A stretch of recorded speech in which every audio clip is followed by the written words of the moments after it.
Hi, Mr. Stofflet. I'm back after missing my first example. So in this example, we are going to be talking about active proteins and inactive proteins.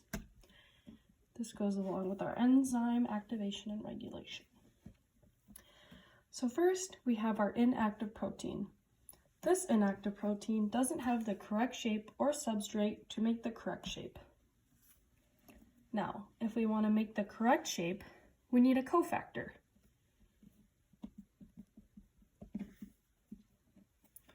This will then bind to allow the protein to become active and have the correct shape for the substrates.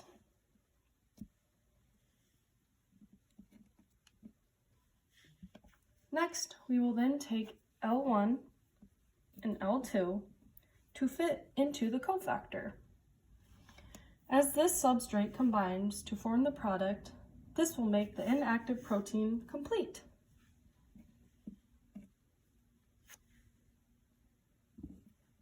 L1 and L2 combining.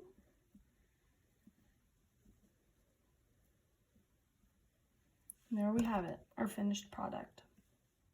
Hi, Mr. Stofflet. I'm back for our second example, which is a non-competitive inhibition.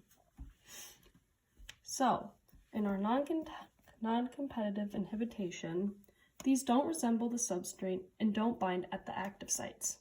They actually bind at the enzyme and or alter the location.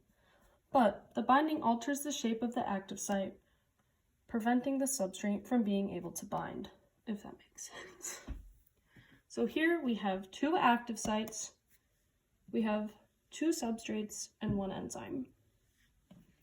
If substrate A combines with the enzyme, substance B cannot. And if substrate B combines with the enzyme, substrate A cannot. The substrate blocks, so the other can't enter the enzyme's active site. But the enzyme actually has two active sites for each substrate separately. This regulates gene turn on and off protein synthesis. With the repressor in place, no protein synthesis takes place. And if RNA polymers is in place, the protein synthesis will then take place. Hi, Mr. Stofflet. I'm back with my third and last example, allosteric inhibition. I probably pronounced it wrong even though you told me about it 300 times. So here we have an enzyme, obviously, and we have our inhibitor. Oh, where did our inhibitor go? Oh, here's our inhibitor.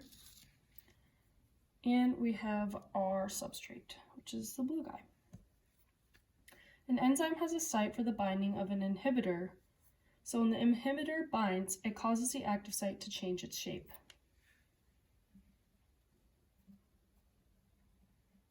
I'll cut it out in a second. Preventing the substrate from being able to bind.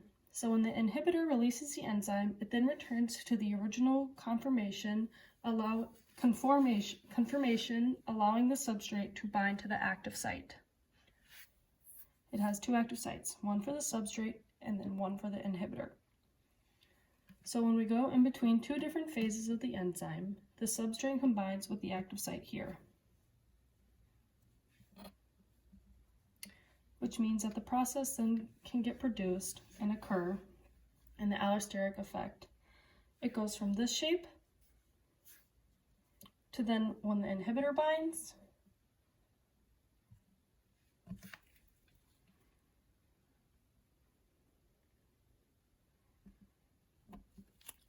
which then makes the substrate unable to bind with the enzyme.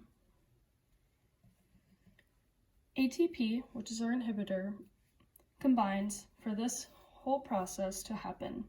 Now the substrate cannot combine, so no product is formed, because the whole enzyme will then change shape.